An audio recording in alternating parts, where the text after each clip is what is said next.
The story of the Mughal emperors begins in 1526, when Babur, a Central Asian conqueror descended from both Timur and Genghis Khan, defeated Ibrahim Lodi at the First Battle of Panipat.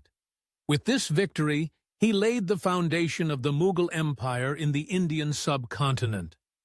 Babur was a warrior poet, a man of culture and vision, who brought with him not just armies, but the seeds of a dynasty that would rule for over 3 centuries.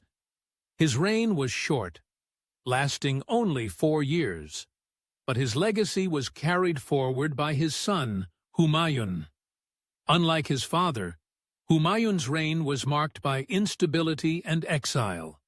After being overthrown by the Afghan ruler Sher Shah Suri, Humayun spent years wandering before reclaiming the throne shortly before his death, leaving the empire in the hands of his young son, Akbar.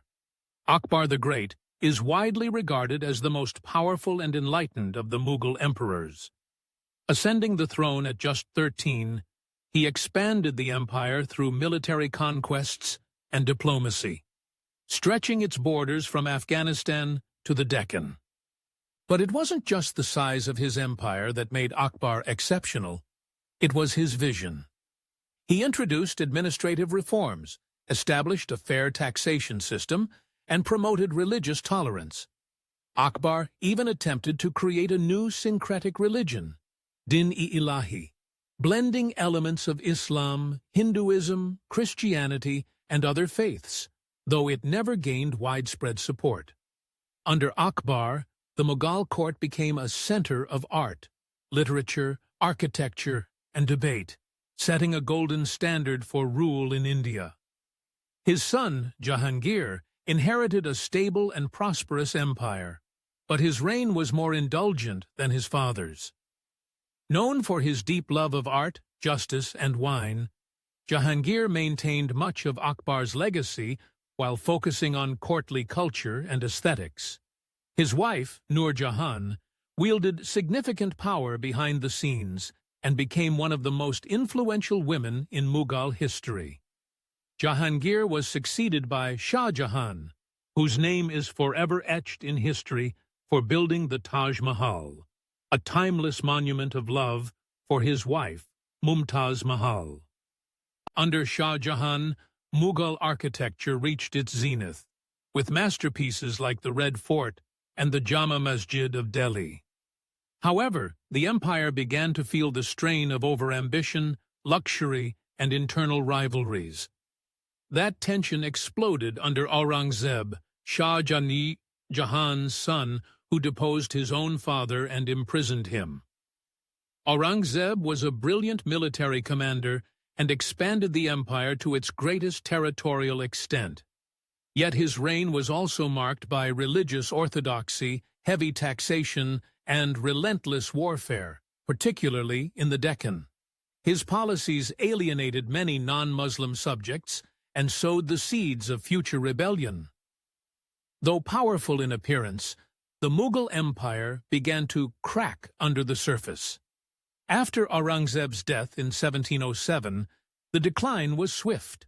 A succession of weak emperors followed, many of them mere figureheads controlled by nobles or regional powers.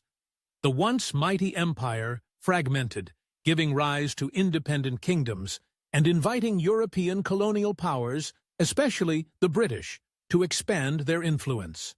By the mid-18th century, the Mughal emperors were emperors in name only.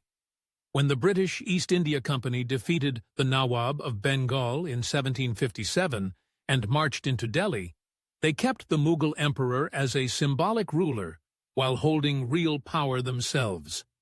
The final blow came in 1857 during the Indian Rebellion. After its failure, the British exiled the last emperor, Bahadur Shah Zafar, to Burma, formally ending the Mughal Empire. But even in ruin, the Mughals left behind a legacy that continues to shape the Indian subcontinent to this day, through its art, architecture, language, cuisine, and cultural fusion. The story of the Mughal emperors is not just a chronicle of conquests and courts. It is a tapestry of human ambition, brilliance, flaws, and grandeur. From Babur's humble beginnings to Akbar's vision, Shah Jahan's marble dreams, and Aurangzeb's iron grip, the Mughals crafted a civilization that stood at the crossroads of East and West, tradition and innovation. They rose like fire, shone like stars, and faded like legends. But their echoes still whisper through the walls of ancient forts and the domes of forgotten palaces, telling the tale of an empire that once ruled the heart of India.